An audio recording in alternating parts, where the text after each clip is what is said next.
Welcome to the first Daniel Energy Partners in-basin observations show of 2022.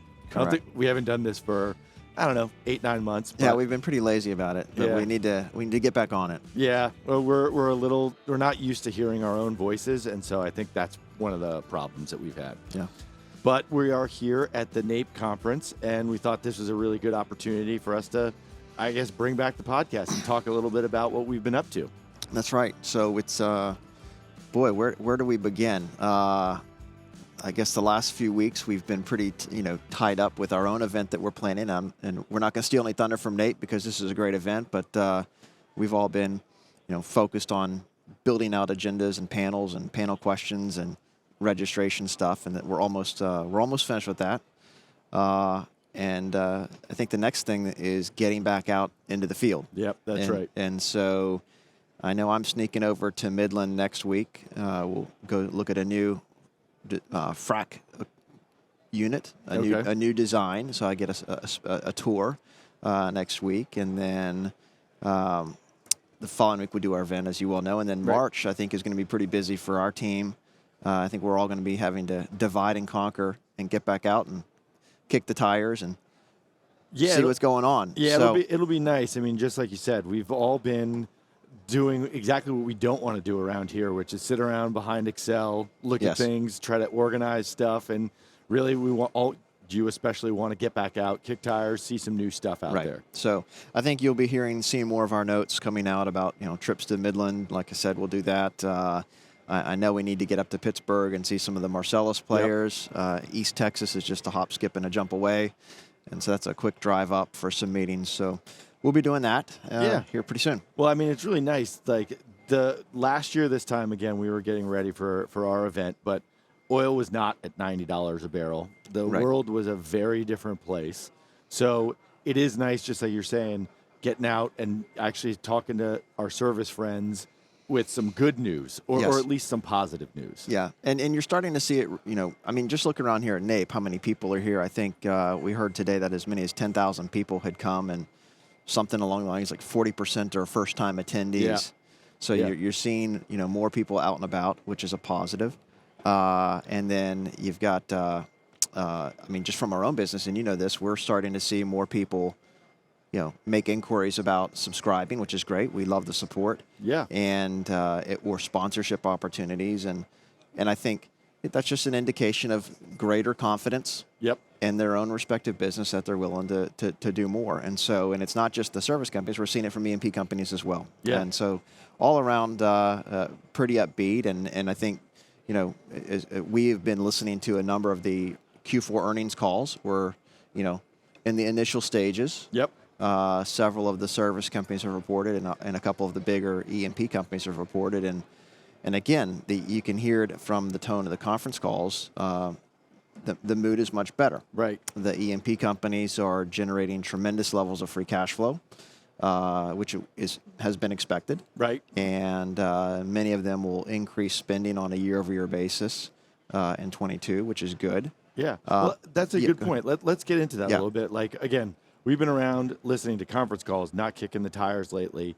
What are some of the main themes or takeaways that at least that you've seen, and I can go into some as we talk about it as well, but that you've seen through both the E&P and the service guys so far? Well, I think from an E&P perspective, you had companies such as, say, Chevron or Exxon, XTO, sizable increases year over year in their Permian spend, which is for most of our friends and subscribers know, we tend to focus more on the U.S. onshore market, and that's where I spend all my focus, if you will. So pretty healthy increases there. As you listen to the service companies, we've had most of the top 4 land drilling contractors have all now reported. Yep. And 2 of which just reported yesterday. They are continuing to see incremental rigs going back to work. They are making further investments to upgrade rigs with new technology. They are all talking about significantly higher service pricing. Right. And it's not just that they're out there gouging. They're not at all, because if you look at their margins, the last 2 years have been death for so many companies. And so now the pricing movement up is really just to, I hate to,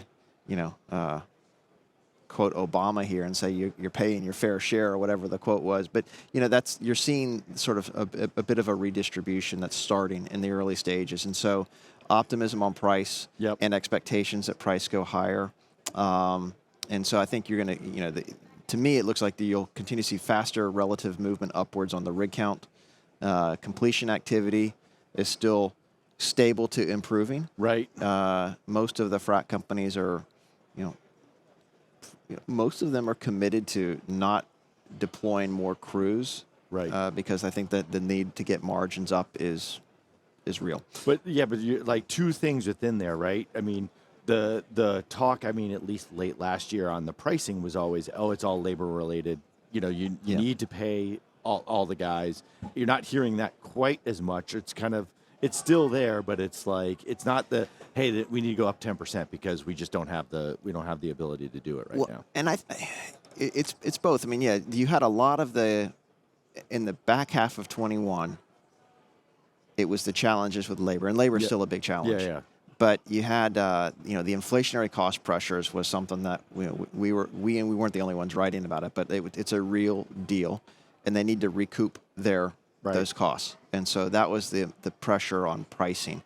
Now, as activity is ramping, it's more of there's more demand, frankly, and so now it's I've got the ability to raise my price. Yeah. It's not that I have to do this. It's like, oh no, you got a little bit more pricing power, I should say. Yeah. Than the service guys have probably had in the last several years. That's right. And so I was talking to, I talked to a workover provider yesterday. I talked to a sand logistics provider this morning, just getting caught up, and they're both saying the same thing. Like, we have more demand than readily crewed rigs or trucks and drivers. And so, when you have that situation, naturally, that's when the price lever has moved further in the hands of service companies, and it likely continues, given expectations for higher activity from here.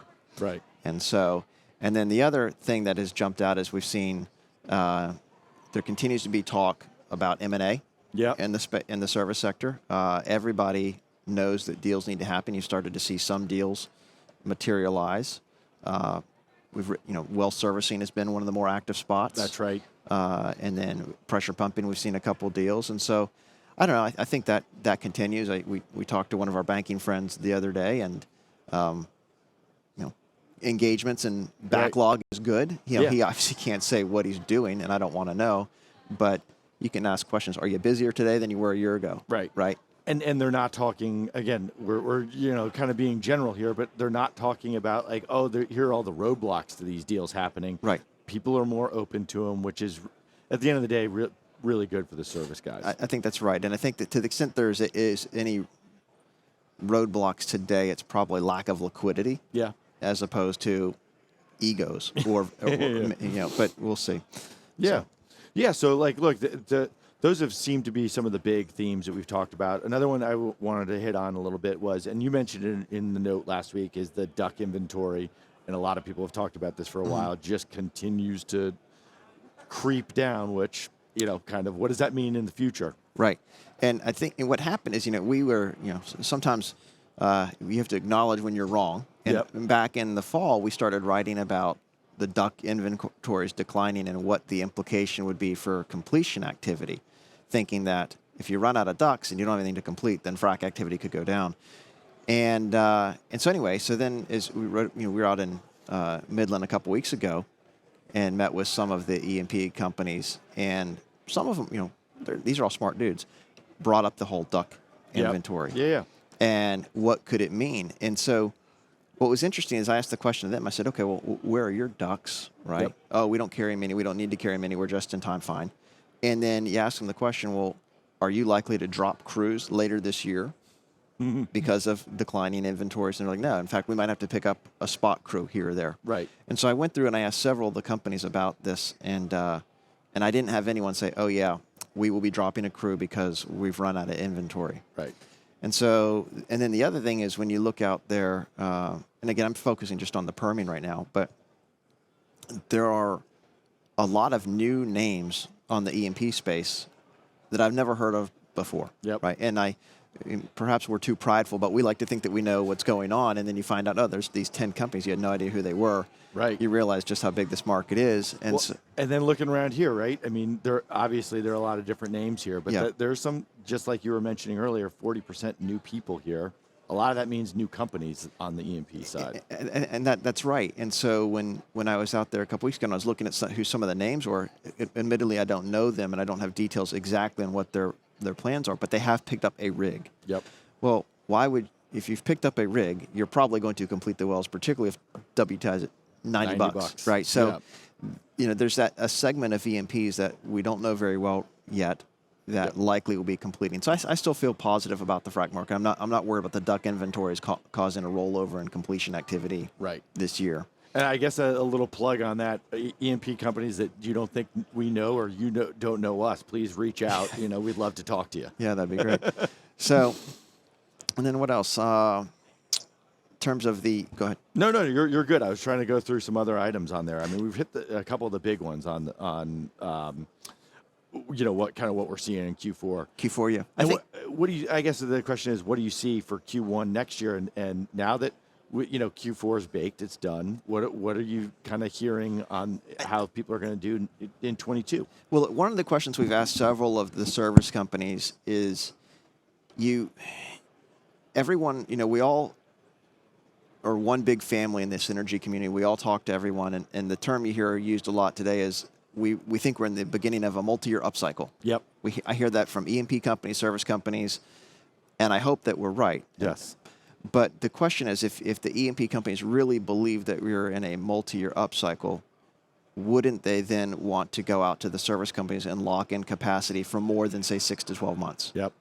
Why wouldn't you go get that rig to keep a hot rig and just sign the contract for 2 years or whatever it might be? And so I've been asking more of the service companies, hey, how many of your customers are actually coming to you and asking for commitments into 23? Right. And the answer is very, very few. And so now, and also, I don't think anyone has created a 23 budget at this point. Yeah, well, that's true too. But one would, if you just use the current commodity price and the forward curve, one would think that spending would be up again in 23. But well, and that becomes another great. We've gotten this question a lot too. Is when do the E&P guys think like that, reinvest or grow their production? And obviously, we've always kind of said that it's complicated or it depends. But when do we think that starts happening? Yeah, so I've been in the camp and that when investors start rewarding production growth is when companies will change their behavior. I think that's right. And so, and you get to a point where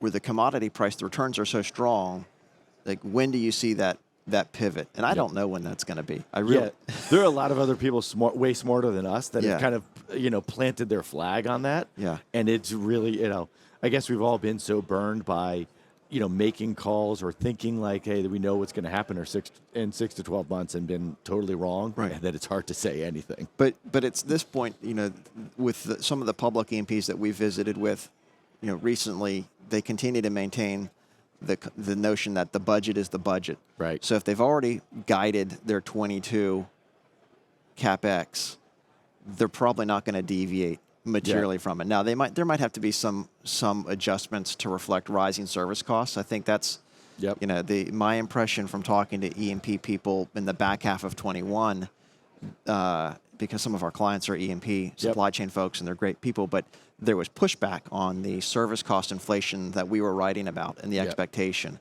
And I think there was this false belief that there's a lot of excess capacity in the market. And I think that's part of the reason for that is the industry is terrible. The service industry is terrible about, adjusting their rig counts or their frac crew counts for what's actually actively marketed. So a good example, and this is not a criticism, but like Patterson-UTI, they announced on their earnings call the other day that they've exited the SCR market. They weren't really marketing those rigs. Right. But there's low 40s counts. I think it was 43 rigs that have been scrapped. Right. They also talked about cutting up 200,000 frac horsepower.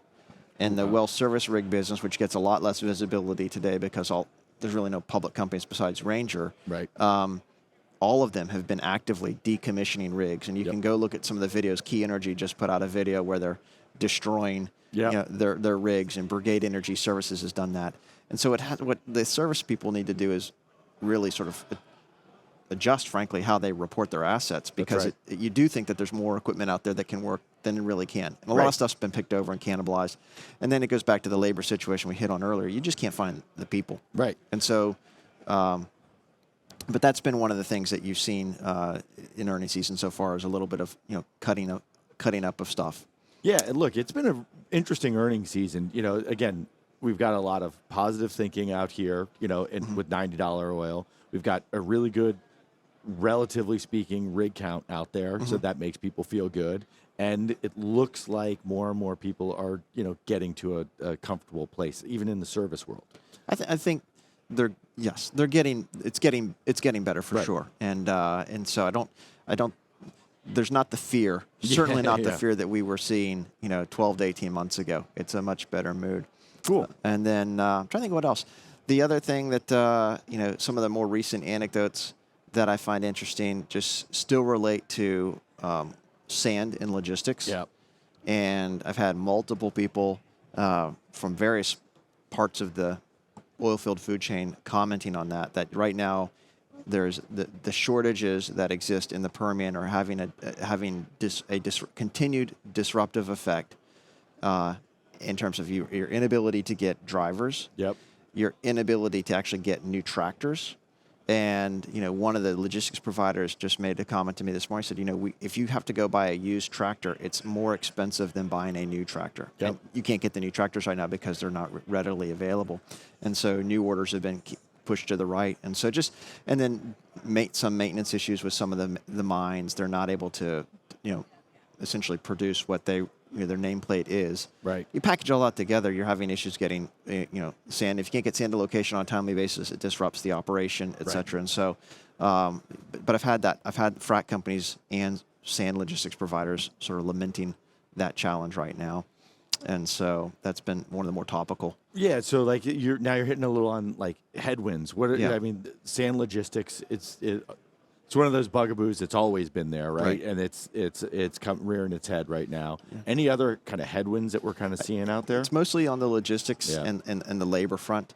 And so that's at least those are the two that are called out most frequently. And then you had some of the for the OEMs, NOV and I believe Forum Forum pre-release, but just supply chain headaches that have impacted their operations. So it's again, I don't consider it their fault. I think it's a broader issue afflicting the entire U.S. economy. Well, you kind of hit on it, right? Like, so those two both mentioned that on the supply chain, but that's a macro issue. Yeah. And so are truck drivers. So are, sourcing trucks or any kind of vehicles right now. So very interesting that our world is getting the same kind of effect that some of these other worlds have seen already, and we're starting to see it as well. That's right. And then I would say the other thing that has been, fairly topical the last several months really has been the whole pressure pumping. Yep. The transition, if you will. Yeah. From, legacy equipment to, new generation equipment, and the debate even amongst the industry players, like what's the right solution. Yeah.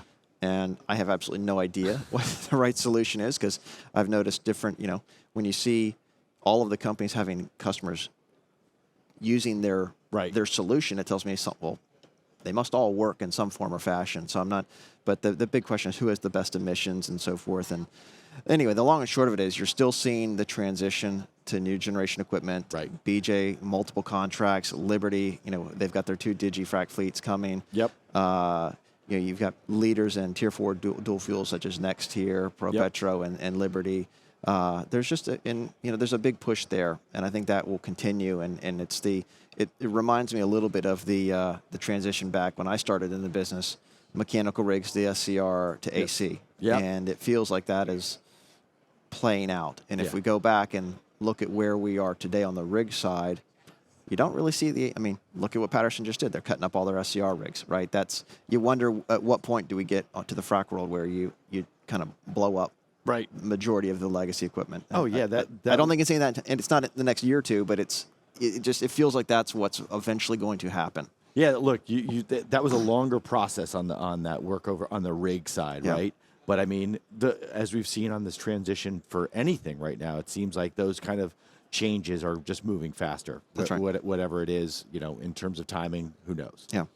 So anyway, we'll wrap it up here in a minute. Yeah. The last things for DEP is we have a new hire who's going to start writing more on some E&P and refining topics, Jeff J. He's spent a number of years on the buy side. Yep. We'll be hitting the field here aggressively in March and in April, and so we'll be bugging people for field tours, et cetera. Yep. And come out to some of our events. Check a look at our website. If you don't know us, give us a ring. We'll talk. Yeah, please give us a ring. We're pretty easy to find. We've got our Thrive conference coming up in a couple of weeks, and we'd love to have people there. And we're really happy to be able to do this at NAPE. This has been awesome. I mean, it's a little different for us, but it's been good. And a final shout out to our good friends at Upright Digital for all the work that they do. They are our media partner, and everybody should be reaching out to Upright and calling those folks, whether it's marketing or planning events. They just have done a phenomenal job for us. They have. We've been really happy, and we're excited for everything that's going to happen for us and for them in 2022. That's great. Thank you very much. Thanks.